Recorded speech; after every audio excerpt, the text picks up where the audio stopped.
Coucou tout le monde, bienvenue en live sur le compte des Amazones parisiennes. Aujourd'hui, on va parler de l'art de la méditation avec Amjatari, que j'attends qu'elle se connecte tranquillement.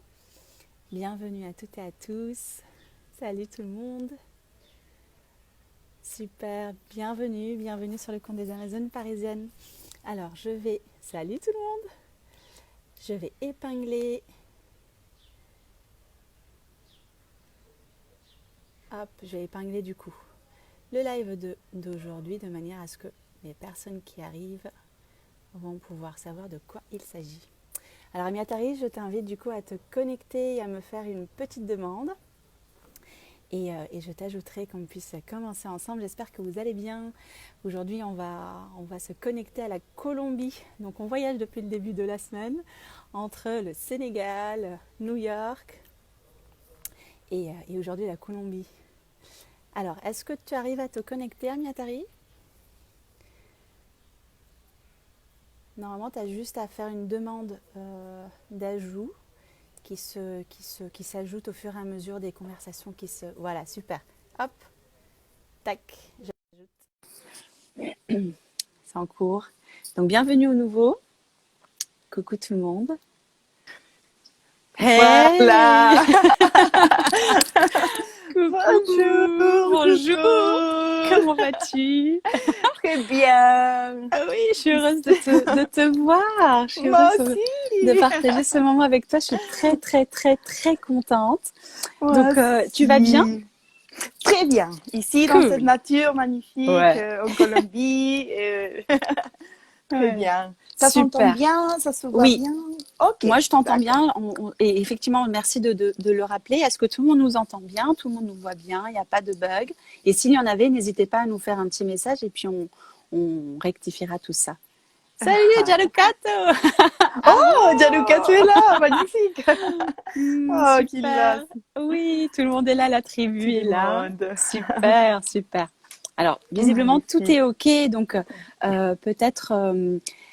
Alors, j'ai commencé à parler justement de comment, enfin, du déroulé de ce live. On va parler aujourd'hui de l'art de la méditation Mhm. et je t'invite du coup à peut-être commencer à te présenter, savoir qui tu es, comment est-ce que tu es venu justement aujourd'hui enseigner à ton tour la méditation et dans quel contexte. Mhm, parfait. Bon, donc, je peux dire que plutôt ça a commencé très très tôt dans ma vie. Euh, Mhm. J'étais quelqu'un que si même à l'extérieur il y avait tout était normal, à l'intérieur de moi il y avait un vide très profond, comme ce Mhm. vide existentiel. Et Mhm. cela m'a emmenée depuis toute petite à chercher la spiritualité. Mais je peux dire que la méditation est arrivée dans ma vie et sans savoir que c'était la méditation. Parce Mhm. que dans ce processus de quête, je passais par des états de souffrance ou de Mhm. mélancolie existentielle. Mhm. Et du coup, je voyais que quand j'allais vers l'intérieur ou je faisais une prière ou que je me concentrais sur l'intérieur, il y avait comme un état d'expansion ou Mhm. d'unification. Et c'est comme si toute cette souffrance, c'est, je sais pas, c'est Se dissiper, ouais, dissipé exactement. uh-huh, Et ouais. ouvrait espace à cette plénitude ou cet état d'unification. Mhm. Et bon, ça, c'était le début de mon adolescence. Et puis, dans cette quête, je commençais à avoir des chemins spirituels. Et donc, le Mhm. zen, le chemin du zen vers le 16 ans, 17 ans. Et à 18 ans, j'ai rencontré la tribu des Condor Blanco, qui ça a été Mhm. évidemment très fondamental dans ma vie. C'est comme mes racines spirituelles. Et comme c'est une, disons, comme une école qui est ouverte à différentes traditions, c'est là où je commençais à me préparer dans le chamanisme et à un moment donné dans le bouddhisme. Et j'ai pu habiter 6 ans dans la réserve écologique au sud du Chili. Et c'est à ce moment-là où j'ai pu plus approfondir dans la méditation. Mhm. Parallèlement, le tantrisme, quand j'habitais en France depuis 2005, je me suis connectée avec cette tradition. Et bon, et depuis ça aussi, il y a 13 ans que je pratique aussi cette ligne de méditation. Et bon, c'est à peu près ça le parcours. Et en 2015, on a créé l'école de méditation à Condor Blanco. Et depuis ça c'est que je commençais à enseigner la méditation. Et c'est vraiment, pour moi, je pense c'est l'essence de la vie. C'est la porte de sortie, c'est la méditation. Oui, effectivement, c'est une belle porte d'entrée justement à soi, vers soi, pour s'ouvrir aux autres et à ce qui nous entoure. Et on en a beaucoup parlé hier avec Inlassy de cette notion justement de mouvement et de la nature, des 4 éléments. Aujourd'hui, on parle de cet aspect de la méditation avec toi. Est-ce que tu pourrais nous en dire un peu plus sur ce qu'elle t'apporte réellement? Vraiment dans ton physique, dans ton esprit, dans ton mental, dans ta vie quotidienne. Qu'est-ce que ça t'apporte de plus? Bon, la méditation, c'est une pratique qui comprend tous les aspects de notre vie, non? Et donc, je vois que tu as un petit chien. Il veut prendre la parole aussi. Pardon, il veut méditer. Oui. Et, bon, je peux dire que ce que j'expérimente le plus, c'est la vibration. Parce que nous sommes vibration. C'est même ce qu'ils disent le médecin quantique, on dit quantique, non? Quantique, Maintenant, yes. quantique. Donc, nous sommes vibration et les sages antiques, c'est-à-dire dans les Védas, les riches qui sont ces sages indiens, ils le savaient. Donc, à partir de cette vibration, ce qu'on a créé toute des techniques ou des mantras qui permettent que ces potentiels vibratoires que nous sommes s'étendent. Donc, la méditation, à partir de ces vibrations ou ces champs d'énergie qui commencent à s'étendre, ça commence à avoir un bénéfice dans notre corps. Et bon, vous savez déjà tous les bienfaits qui ont dans le cerveau. Parce que le cerveau, c'est aussi un électromagnétisme. Et bien sûr qu'on peut le sentir physiquement. Et ça donne beaucoup plus d'énergie. Et évidemment, la santé, ça équilibre beaucoup tous les systèmes corporels. Et bien sûr, pour le mental, c'est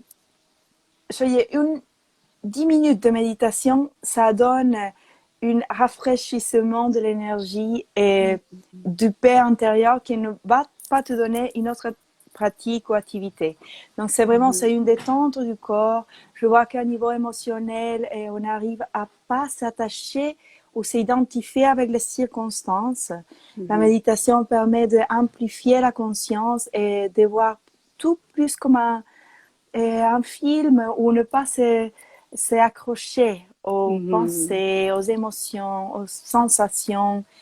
Et en même temps, ça ne veut pas dire que la méditation, c'est une fuite de la vie.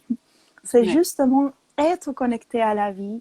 Et bien sûr qu'il y a des moments où il y a des émotions pas agréables, des états d'esprit qui peut-être sont douloureux ou des situations de la vie difficiles. Mais la différence avec la méditation, c'est qu'on arrive à être en relation avec ça, avec une autre vision. Et c'est plus un état de gentillesse, un état de présence.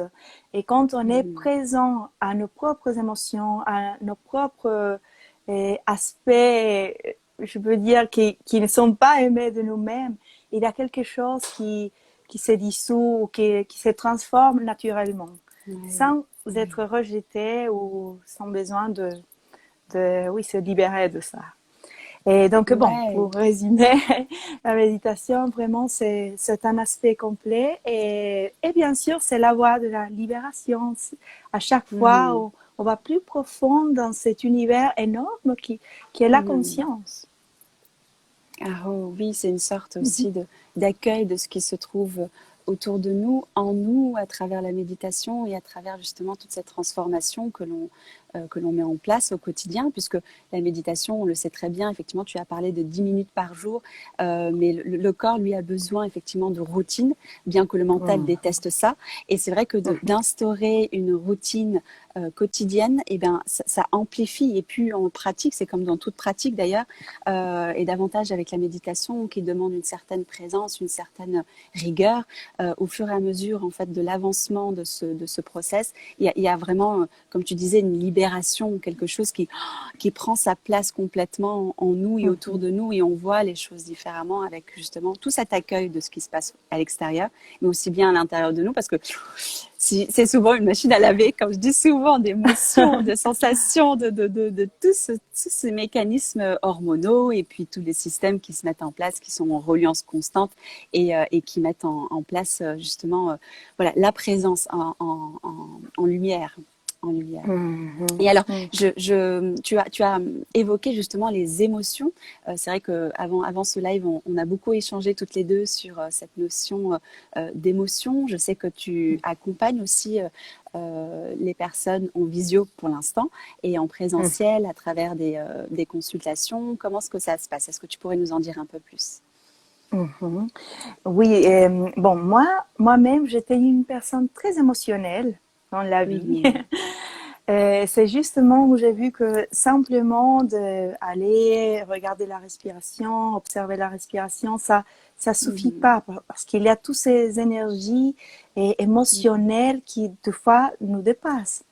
Donc, ça m'a amené un peu dans ces recherches de qu'est-ce qu'on fait avec cette énergie émotionnelle.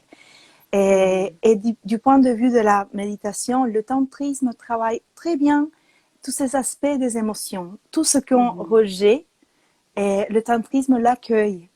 Et donc, à partir de mon expérience comme psychothérapeute et de l'expérience de la méditation, j'ai vu ces compléments très importants entre la thérapie et la méditation pour travailler avec les émotions.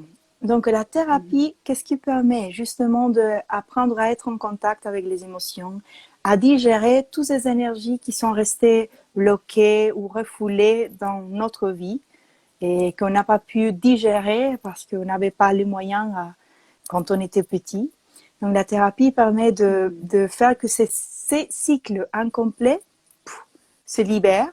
Et d'autre côté, la méditation, c'est ce qui alchimie, fait cette alchimie de ces énergies, des émotions, et les transforme en conscience, en expansion.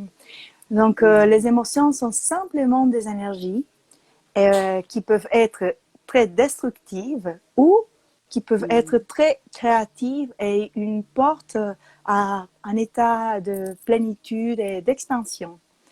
Et voilà, donc disons que toute cette alchimie émotionnelle a comme 3 étapes.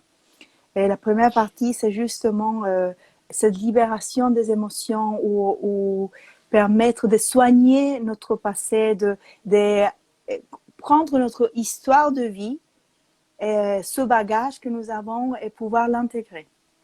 La deuxième partie, c'est justement, comment on peut dire, comme c'est reprogrammation cérébrale. Ça veut dire des nouvelles façons de voir le monde, d'être en relation avec les circonstances. Et ça implique une intelligence émotionnelle. On se rendre compte que j'ai pas besoin de prendre le même schéma de comportement, de réactivité.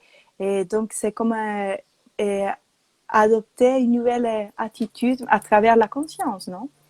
Et la troisième étape, c'est justement la méditation où on voit que, par exemple, un état de colère peut être transformé en un état d'esprit ici et maintenant réveillé, ou même la jalousie peut être aussi transformée dans un état qui nous aide à pas en contraction.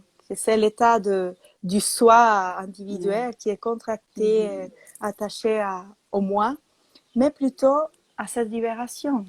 Et donc, bon, c'est à peu près les 3 étapes de l'alchimie émotionnelle.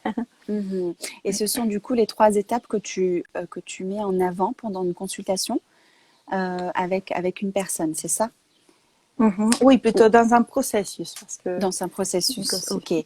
Et c'est un processus, j'imagine, sur du long terme. Comment ça se passe réellement pour, par exemple, si supposons que je prends rendez-vous avec toi et je décide justement de faire ce processus avec toi. Euh, Mhm. alors, on vient de voir justement ces 3 étapes et ces 3 process.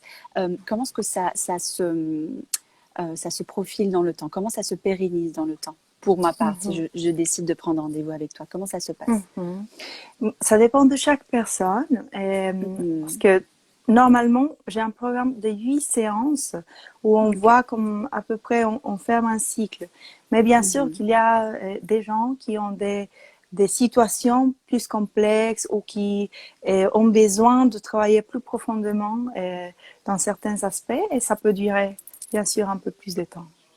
Oui, ça dépend effectivement de chacun et du cheminement aussi qu'il a envie d'emprunter, j'imagine, parce que même Exactement. si il y a un processus qui se ferme, il y en a 10 000 autres qui s'ouvrent en fait quelque part, parce que on a tellement, on a des vies entières pour trouver vraiment la paix en nous, et c'est pas à pas, et c'est au fur et à mesure, et c'est en s'accompagnant justement de thérapeutes comme toi et des thérapeutes qui nous aident aussi bien dans le corps physique que dans l'esprit, dans le mental, dans les émotions pour vraiment trouver un équilibre. Mais voilà, sans pression, on a toute la vie pour le faire et il n'y a pas forcément voilà, de restrictions finalement. Effectivement, je reviens un petit peu au début de ce que je viens de dire, c'est que quand on fait un process et on a l'impression qu'il est fermé et en fait il y a d'autres situations qui viennent et peut-être réouvrir ce processus pour l'accueillir autrement avec tout le Mhm. cheminement qu'on a eu et que c'est même si c'est à peu près le même, c'est quand même une différence avec le nouveau. C'est vraiment Complètement. compléter l'ancien avec le nouveau avec l'ancien pour vraiment cheminer avec soi de manière la plus juste finalement, la plus Mhm, juste. complètement. Et Et, alors, oui, dis-moi. oui, non, une chose importante par rapport aux émotions, c'est le travail Mhm. avec le corps. Parce que Mhm, les oui. émotions, comme ce sont des énergies physiques, et psychologiques, énergétiques, l'énergie Mhm. est dans le corps et fondamentale, l'expérience. C'est l'expérience qui permet, à Ouais. travers le corps, qui permet de compléter le cycle des émotions. Donc, Mhm. et c'est différent quand on plutôt des thérapies traditionnelles qu'on essaye juste de analyser ou travailler seulement l'aspect cognitif. Dans Mhm. les émotions, c'est à travers l'expérience que ça se transforme. Ouais. Oui, oui, effectivement. Et merci de rappeler qu'effectivement, toute expérience passe par le corps, cette enveloppe Mm. dans laquelle on réside. Et c'est à travers elle qu'effectivement, on expérimente les sensations, les émotions, Mm. les situations Mm. et la connexion. En fait, c'est simplement, en fait, notre corps est l'enveloppe euh, qui nous relie du monde intérieur à l'extérieur. Et je te Mm. remercie effectivement de rappeler ce point qui est essentiel dans tout cheminement et dans toute thérapie. J'ai envie de dire que Mm. on n'a pas forcément de toucher le corps. Par exemple, voilà, moi je suis ostéopathe et je suis amenée à toucher le corps et accompagner à Mm. travers le corps, mais on n'est pas forcément obligé de toucher le corps ou vraiment il suffit de peut-être quelques mots, simplement une écoute pour permettre et déposer et ouvrir un espace pour cette personne qui a besoin d'écoute pour voilà expérimenter des choses à travers son corps merci Jamel. Et tu sais Mm. que même la méditation est complètement en relation avec le corps. Ouais. D'ailleurs, Mm. le tantrisme dit ce qui ne Oui. se passe pas ici ne se passe pas ailleurs. Ah Et oh. l'état d'illumination existe déjà dans notre corps. Donc, Ouais. c'est à travers justement cette vibration qui habite, ou ce microcosme qui est Mm, notre oui. corps, que tout cela se passe et se transforme. Donc, Ah c'est oh. très beau de voir qu'on a Mm. déjà le moyen ou l'instrument. Oui, tout est là en fait. Tout est là. Il faut Tout est simplement là. trouver la bonne clé pour ouvrir la bonne porte. Mais effectivement, tout est présent et tout est disponible, en tout cas à notre portée pour pouvoir le prendre dans ses bras et allez, go, go for it. Et alors justement, tu as parlé de tantrisme à travers le corps et l'expérience. Est-ce que tu pourrais nous en dire un peu plus? Mhm. Et bon, tout d'abord, des fois, quand on parle du tantrisme, en Occident surtout, il y a eu beaucoup ça a beaucoup transformé ou Ouais. détourné. Et Mhm. des fois, les gens associent directement au sexe ou à Oui. d'autres, Ouais. non, c'est néotantrisme. Mais en Mhm. réalité, c'est un chemin, une voie très profonde, très antique. Mhm. On ne peut pas dater, on peut pas, comment dire dans quelle date ça est né. Parce que Ouais. ça se transmettait de maître à disciple. C'était une tradition de l'expérience, justement, pas de Mhm. l'intellectualité. Mhm. Et que différent de, par exemple, des Védas, ou qui étaient plutôt réservés pour les brahmanes, pour les gens qui étaient plus intellectuels, le tantrisme était Mhm. une pratique pour les gens, disons, du peuple, c'est-à-dire les artistes, Mhm. les gens communs. Et une chose, comme quelques aspects principaux du tantrisme. Tout d'abord, peut-être c'est la seule, peut-être, tradition spirituelle qui donne une importance au féminin comme le centre de sa voix. Et ce Mhm. féminin est représenté par ce qu'on appelle la Shakti, que c'est la manifestation du pouvoir de la conscience de sa façon dynamique, c'est-à-dire c'est le pouvoir de la Mhm. conscience. Et c'est à travers de cette pouvoir ou cette dynamique de la conscience que tout ça est manifesté, toute cette réalité. Mhm. Donc on dit que c'est justement à travers de cette énergie de la Shakti qu'on peut retourner à l'état original. Mhm. Et ce pouvoir est représenté justement dans la vibration de notre corps, qui de fois on Mhm. appelle la Kundalini, le Spanda. Et Mhm. justement, les pratiques du tantrisme, ce qui font, ce sont comme des technologies Ouais. qui font que notre état de contraction, d'être dans un moi, avec plein Mhm. de couches, des émotions, des mentales, tout ça, se dissout et s'étend vers la totalité. Mhm. Donc, oui, ce sont des pratiques très expérientielles où le féminin a une importance fondamentale Mhm. et qui rend beaucoup d'importance à la vibration du corps et aussi les mantras, justement, parce que Mhm. ce sont des vibrations, et ont aussi un rôle très important dans cette voie, ainsi que les visualisations. Et pour les visualisations, on utilise beaucoup des aspects féminins comme des déesses. Et la visualisation a une importance dans notre mental ou notre conscience. Mhm. Seulement si tu penses à, on dit, on va penser à un citron, l'exemple typique, il y Ouais. a toute une chose qui se passe dans le corps. Mhm. Bah, t'imagines quand on commence à visualiser des expressions de la conscience qui sont ces Ouais. déesses, qui ont une résonance avec nos émotions, nos corps énergétiques. C'est là où ça commence cette transformation et ça agilise un peu ces Mhm. processus de la méditation, Mhm. disons. Mhm.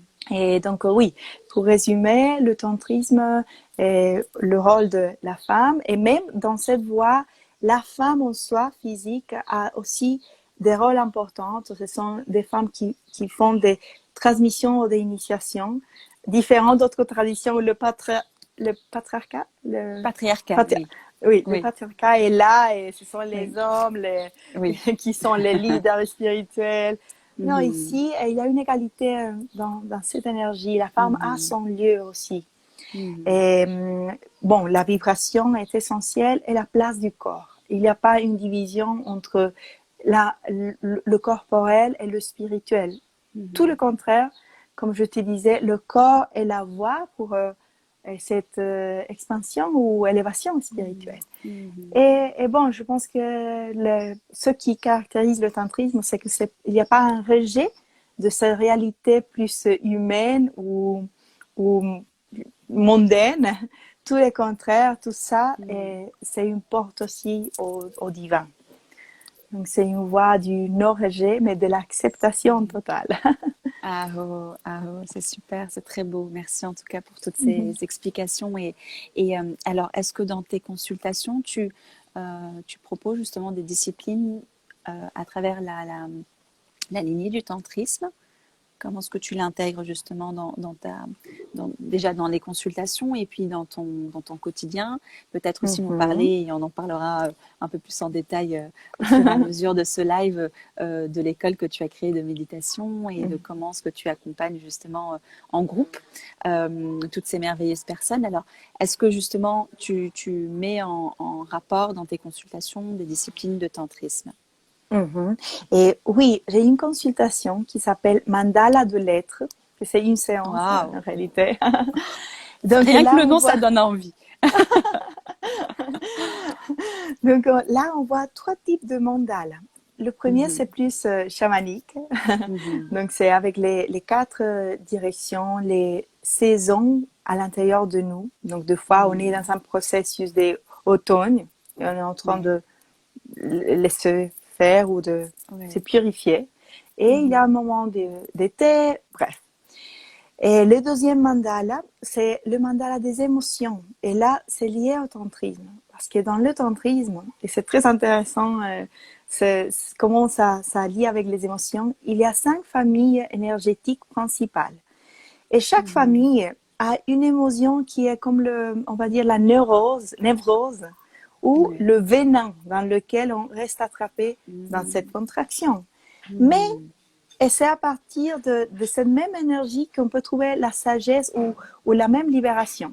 Je vais te donner un exemple. L'exemple du désir ou de l'attachement.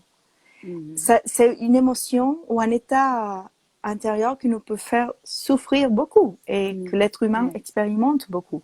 Mhm, L'attachement et le désir. Mais c'est la même énergie qui nous amène vers la compassion. Donc, mhm, si l'un est la névrose ou le venin, la compassion, c'est comme la fleur, c'est le nectar.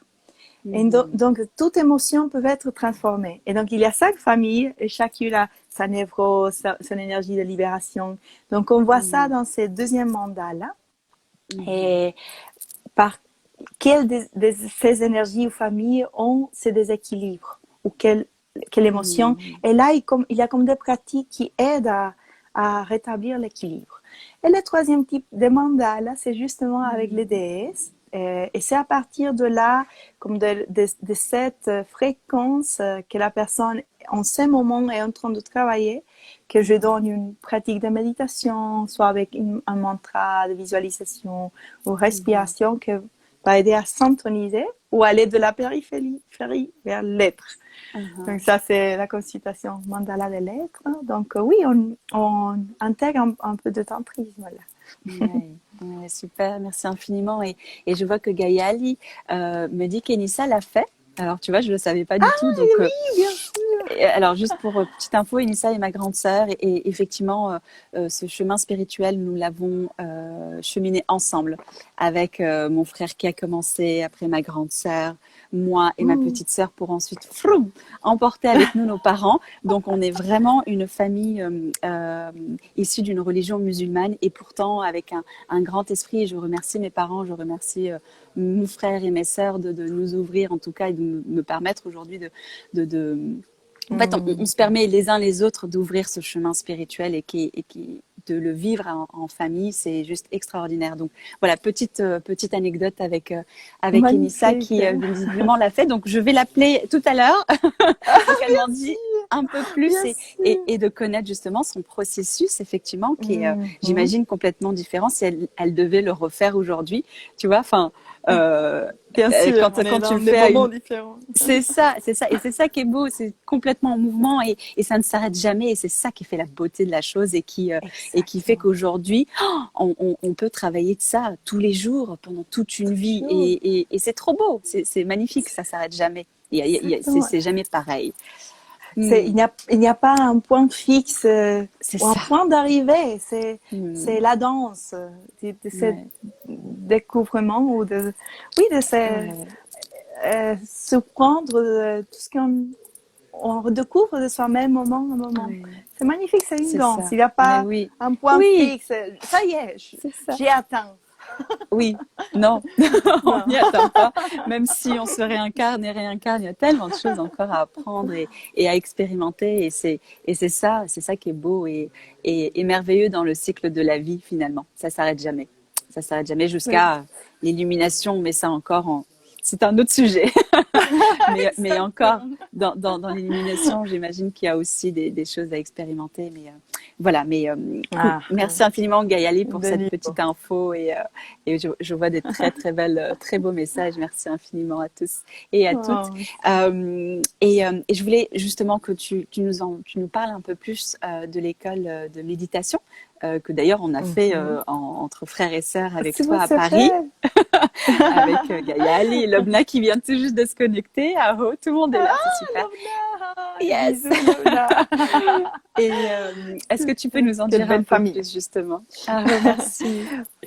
Oui, bon, donc l'école de méditation, comme je t'ai dit, ça a commencé à être au public en 2015, mais en fait, les racines étaient déjà depuis des années, depuis que Surjaman a créé Color Blanco. Et je pense que le principal de cette école, c'est qu'on a un endroit magnifique, énergétique, avec une énergie très puissante que tu as connue d'ailleurs, là-bas au sud du Chili. Et je pense que c'est, pour moi, même si j'ai beaucoup voyagé, c'est un endroit pour faire des retraites de méditation merveilleuse. Et beaucoup de maîtres qu'on a invités de différentes traditions, c'est la même chose qu'ils disent. Mon Dieu, quel endroit, parce que ça facilite le processus de conscience. Donc d'abord, on a les retraites de méditation. Donc j'ai commencé par... Oui, c'est très bien. Oui, parce que je pense qu'à un moment donné, les retraites, c'est très important dans le chemin de la méditation. C'est ça ce qui donne l'expérience. Et aussi, on a des modules qu'on fait dans les différentes villes. On a un mouvement très fort au Brésil. Et justement, quelle est l'idée de l'école de méditation? D'intégrer les différentes techniques des différentes traditions pour avoir comme une vision générale et des possibilités ouvertes à chaque personne qui est différente. Par exemple, moi, j'ai connecté plus avec le tantrisme, avec l'expérience, avec ce type de techniques ou de méthodes, si on peut parler de méthodes. Mais il y a des gens que peut-être c'est à travers Gurdjieff, à travers plutôt la discipline, à travers de méthodes plus structurées. Donc, il y a d'instructeurs qui transmettent ce type de technique. Donc, la vision principale de l'école, c'est d'offrir différents outils du monde de la méditation pour que la personne puisse choisir, expérimenter selon sa nature. Mais comme je t'ai dit, le principal, c'est les retraites de méditation. Oui, c'est toute cette notion de groupe aussi, de collectif pendant des retraites à partager. Donc, c'est vrai que ça donne encore plus de sens à cette expérience. Complètement. Et en plus qu'on est là-bas, et bien sûr, il y a aussi des rituels chamaniques. Alors, ça aide aussi à purifier le corps, le mental, pour entrer en méditation. Donc, c'est comme être aussi entouré de personnes qui sont dans la même quête. C'est très agréable, ça. Ça aide beaucoup. Oui. Et ce qui est intéressant, je viens d'avoir un flashback justement de cette école de méditation qu'on a réalisée avec toi, c'est que tu intègres aussi effectivement plusieurs disciplines, mais des disciplines du monde entier. Et en fait, il n'y a pas une discipline qui est juste. Il y a la discipline qui nous convient et qui nous ressemble et qui nous permet en tout cas d'avancer, de cheminer en se respectant. Et c'est vrai qu'il y a un panel extraordinaire de façons d'intégrer justement la méditation à soi. Et effectivement, c'est une belle manière en tout cas de commencer avec une méditation, une discipline qui nous corresponde et puis petit à petit ouvrir d'autres portes pour expérimenter d'autres choses. Merci. Exactement, bien sûr. C'est très important de se sentir ou s'écouter dans ce chemin de la conscience, non? Et il y a peut-être des pratiques à un moment donné sont très importantes, mais après, tu as besoin de bouger vers un autre processus. Et je pense que dans le monde de la méditation, il y a tout disponible pour soutenir chaque moment de notre parcours ou de notre processus intérieur. Oh. Est-ce que tu pourrais aussi nous parler un peu plus en détail de cette notion de femme au sein des retraites? Je sais que tu as aussi réalisé des cercles de femmes. Est-ce que tu pourrais nous en parler et nous en dire un peu plus? D'accord. Tu dis comme sur l'énergie féminine ou les femmes en Oui, général. avec la méditation, vraiment Avec toute la cette méditation. notion-là que tu mets en place. Mhm. Et bon, tout d'abord, nous sommes dans un moment du monde où tout ce patriarcat, tout ce système patriarcal est en train de s'écouler. Et justement, que cette énergie féminine, indépendante des hommes et des femmes, parce que c'est pas une question de sexe, est en train de se réveiller complètement. Et qu'est-ce que ça veut dire? C'est justement la porte au cœur. Et je pense que les femmes, nous avons cette opportunité plus grande, ça veut dire nous sommes plus connectés avec les émotions, ce qui nous fait plus de fois souffrir ou entrer dans le drame, mais aussi ça veut dire qu'il y a cette possibilité ou ouverture à être en connexion avec les champs de la conscience. Et donc, bon, cette énergie féminine, ça veut dire le réveil du cœur. Et en même temps que le cœur se réveille, c'est la conscience aussi qui se réveille. Et justement, tout ce qui se passe maintenant dans le monde, c'est justement cet appel aux qualités féminines, que c'est l'écoute, c'est la gentillesse, c'est le collectif et pas l'individualité, c'est la réceptivité et pas cet état frénétique d'aller faire, conquérir, avoir des objectifs. Nous sommes en train de faire une crise collective par rapport à ça. La nature le fait. Et bon, ce qu'on vit maintenant, c'est une épreuve très claire. Donc, c'est comme vraiment, on est dans une crise de principe où on est en train de rescater le féminin. Et pour cela, les cercles de femmes sont très importants parce que dans l'Antiquité, c'était justement les femmes qui se réunissaient pour soigner ensemble, pour, disons, faire de la magie, pour envoyer ces vibrations. Les femmes, devant soi, une présence qui soigne, une présence qui alchimise, c'est le mot, mais oui, qui transforme. Donc, c'est pas un moment maintenant des femmes d'être en compétence, en concurrence les uns vers les autres ou de se juger entre nous. Tout le contraire, c'est maintenant qu'on a besoin de faire cette union, ces tribus, ces sororités. Et il y a une psychiatre jungienne, sûrement tu la connais, qui parle beaucoup justement des cercles de femmes et elle met l'accent que si on arrive, je l'ai vu d'ailleurs au Chili, j'ai oublié maintenant le nom, c'est fou. Bon, mais elle parle justement que quand on arrive à accumuler certaines quantités de cercles de femmes ou des femmes qui sont dans cette, cette réseau énergétique, le monde va commencer à se transformer.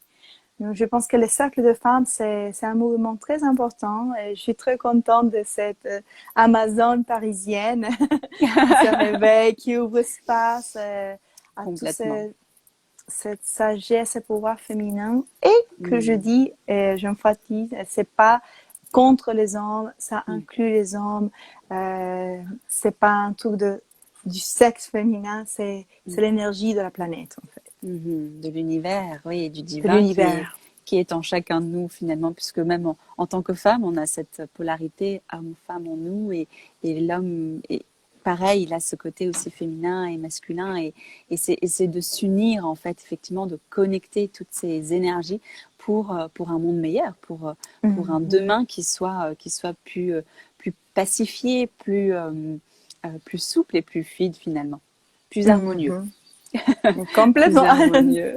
Alors il y a une très très belle réflexion de notre chère Mégane qui est ma binôme de cœur, ma sœur d'âme. Tu la connais très très bien. Oh, Et j'adore Megan. elle est Je vais extraordinaire. allumer ici. Bisous, Mégane. Ah, Bisous, bisous. bisous. Et elle nous dit à quand une retraite méditation et tantrisme? Parce que j'y serai et j'ai envie de dire que je t'accompagnerai, Mégane.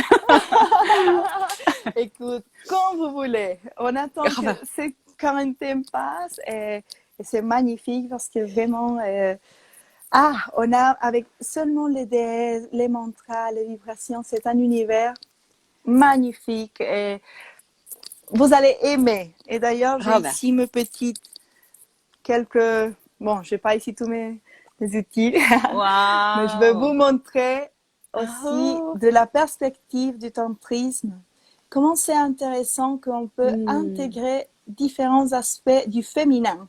Mhm. Parce qu'on a, en tout cas en Amérique latine, très fort, on a reçu ce conditionnement comme la femme est la mère de famille, elle doit être douce, elle doit être bonne, bon, tu sais. Et du coup, on voit à travers le tantrisme, le Sri Vidya, qu'il y a des aspects magnifiques féminins qui Waouh. sont très différents de ces archétypes de la femme douce, la femme Oui. voyant Là, il y a Kali, du là. feu. Il y a du Il y a feu, du là. feu. Il y a du pouvoir. Donc, il y a Ah. quelques-uns qui sont plus gentils, mais d'autres qui sont terrifiants. Toutes les Et je facettes trouve d'une femme, finalement. toutes les facettes d'une femme et de la Ah. conscience. Donc, Mhm. c'est magnifique parce que, bien sûr, il y a aussi cette force. La femme est aussi une Amazone, non? Et il y a cette puissance. Donc, c'est pas de rejeter notre aspect les plus instinctifs, mais tout le Mhm. contraire, de prendre cette énergie et pouvoir la libérer et Mhm. l'attendre. Donc, c'est à Et, travers ces vibrations, toutes ces pratiques qui donnent le tantrisme qui est magnifique. mhm. Ah, oh, merci, merci de nous partager justement ces merveilleuses illustrations. Et j'imagine qu'il y a beaucoup d'artistes avec nous et il y en a beaucoup au sein des Amazones Ah, parisiennes, des femmes et des hommes extraordinaires et qui œuvrent tous les jours pour voilà, créer des belles illustrations et des belles peurs. Peut-être on créera dans le futur des cartes de ce genre, effectivement. Ça peut waouh, être une belle magnifique! intention, une belle intention. Super! Et alors là, on a les ballades poétiques qui parlent justement du livre d'Annick de Souzel. Est-ce que c'est cette psychiatre dont tu voulais nous parler tout à l'heure? Non. Non, Attends, écoute, je ne sais pas pourquoi j'ai c'est oublié pas le nom. grave. Peut-être qu'il Oui, l'a, si tu te souviens là, elle a plusieurs livres. En français, je pense que c'est Les déesses de chaque femme. Mais elle parle plutôt ok, des archétypes du point de vue de la Grèce, et plutôt occidentaux. ok, Je d'accord. ne sais Mais pas c'est pas si tu grave. l'as, si c'est là. Au Mhm. pire, tu me l'enverras et je le ferai en story, Oui, comme bien ça, sûr, les mais personnes. c'est fou que je l'ai oublié Alors, maintenant. c'est John Shinida Bolen. Exactement, Oh, Jean merci, China Kinlas. Davolé. Tout à fait. Ok, Et justement, super. elle a un livre qui parle des cercles de femmes. Ok, ok. Et je pense que c'est comme les millésimes, cercle. En français, je ne sais pas exactement. Ouais, on Mais, regardera. et dans une conférence où j'étais avec elle à Santiago, de Chili, elle parlait justement de cet effet comment on dit, de singe numéro 100. Je ne sais pas si tu connais, qui s'est Non. passé. Ok, dans une île, un singe a commencé à avoir un comportement de manger un fruit de certaines façons. Et du coup, Ah oui. quand le numéro 100 a atteint ces comportements, ça s'est répandu dans les autres îles. Donc, il y a comme une Ouais. synergie quand Mhm. on commence à avoir des cercles ou une accumulation d'un certain pourcentage de la population qui fait une Mhm. pratique ou qui vibre dans un état, bah ça se transforme. Et c'est ce qu'il parle à partir de ça, des cercles Ah, de femmes. ah, oui.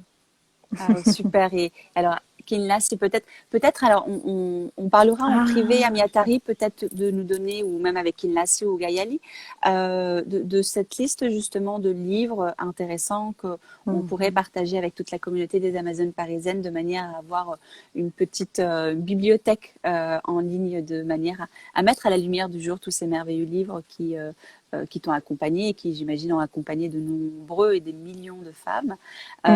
Aujourd'hui, de peut-être les rassembler et offrir cette bibliothèque à toute la communauté des Amazones parisiennes. Ça peut être assez Bien intéressant. sûr, avec plaisir. Ça peut être intéressant. Bon, Ah, alors oui, le temps passe trop vite, mais c'est pas grave. Alors, de toute façon, si ça coupe, on va remettre le live en route. Donc t'inquiète pas, Amiatari. ok. Est-ce que tu voudrais parler d'un autre aspect de ta pratique avec nous? Est-ce que tu voudrais parler d'autre chose? Ah, je sais pas pourquoi, en ce moment, je pensais à la chose suivante, que c'est un peu aussi démythifié. Mhm. Ce mot, ça se dit en français ou? Alors, qu'est-ce que tu voudrais dire? Déconstruire les mythes Oui. sur quelque chose. Donc, déconstruire aussi les mythes qu'on a sur la pratique spirituelle. Parce que deux fois, on pense, ou sur la méditation, c'est comme deux fois, on lit la méditation à être bien, avoir la vie parfaite, et je sais pas, comme si on médite pour être dans le ciel. Et non, donc je voudrais donner, mettre l'accent sur ça, que c'est justement la méditation ou la voie de la conscience qui nous met en relation avec la vie telle qu'elle est, avec nos aspects les plus humains. Il ne s'agit pas d'atteindre un idéal dans le monde spirituel, d'être parfait, parce qu'on a déjà eu ce conditionnement dans le monde externe. Et donc, c'est tout le contraire d'accepter et de nous accepter tel que nous sommes et telle la vie elle est. Et ça inclut une humanisation. C'est un peu paradoxal parce qu'on dit non à spiritualité, mais ça passe par être complètement humain et je sais pas, embrasser justement ce qui nous dérange le plus de nous-mêmes. C'est pas une voie, c'est pas une fuite, c'est pas une dissociation, ni de corps, ni de nous-mêmes. C'est tout le contraire, c'est une intégration de la vie telle qu'elle est.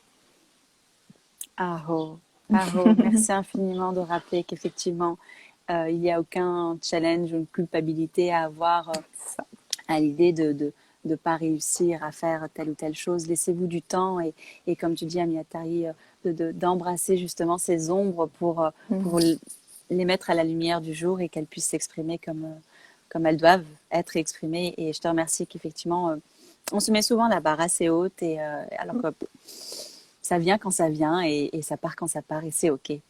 Et c'est OK. Ouais. Et tout va bien. Et tout est OK. Tout est No OK. stress. Merci Amiatari. Alors, est-ce que pour finir, tu voudrais bien d'abord, on va poser la question, est-ce que vous avez des questions, des remarques, des suggestions, peut-être nous partager aussi des livres qui vous ont marqué et qui ont marqué justement votre vie en tant que femme, en tant qu'humaine. Et en attendant, est-ce que tu souhaiterais, Amiatari, nous faire une petite méditation, introduire un petit peu ce que tu proposes un peu dans les quatre coins du monde, j'ai envie de dire. En visio mais voilà, une méditation pour qu'on puisse découvrir aussi ton art à travers cette merveilleuse discipline. Alors, je vois qu'il n'y a pas forcément de questions, mais... D'accord, très bien. Et je voulais juste savoir combien de temps on a pour savoir ce que je peux proposer. Yes. Alors, en fait, il est 49, donc ça va couper d'ici une dizaine de minutes. Alors, ce que je te propose pour qu'on ait un peu plus de temps, c'est qu'on coupe ce live et qu'on se reconnecte de manière à ce qu'on ait un peu plus de temps et que tu sois libre de faire ta séance tranquillement. Ça te va? D'accord, oui, très bien. Ok. Oui, alors, on peut dire de toute façon 10-15 minutes maximum. Mais c'est mieux de rentrer à nouveau. Yes. Ok. On fait ça comme ça. À tous les autres, ceux qui nous regardent, on se retrouve dans 30 secondes. À toutes. 30 secondes.